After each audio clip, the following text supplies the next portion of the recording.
உருகி உருகி போனதடி என் உள்ளம் சாக்கி வேணுமா?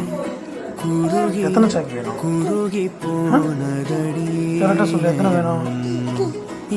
எத்தனை மாவு வேணும் சொல்லு, எத்தனை வேணும்? நீ சொன்னாதான் வாங்கி தருவேன். எத்தனை வேணும் சொல்லு. 2 சாக்கி வேணுமா? இல்லை 3? 2, 3, 4, 5. சரி, வேற என்ன வேணும்? வேற என்ன வேணும்? சாக்கி அப்புறம் வேற என்ன வேணும்? அப்புறம் பிக்சர் வேணுமா? பிக்சர் எத்தனை வேணுமா? 2, 3 வேணுமா? பாரு எத்தனை வேணும். இங்கே பாரு எத்தனை வேணும். போதுமா? போதுமா?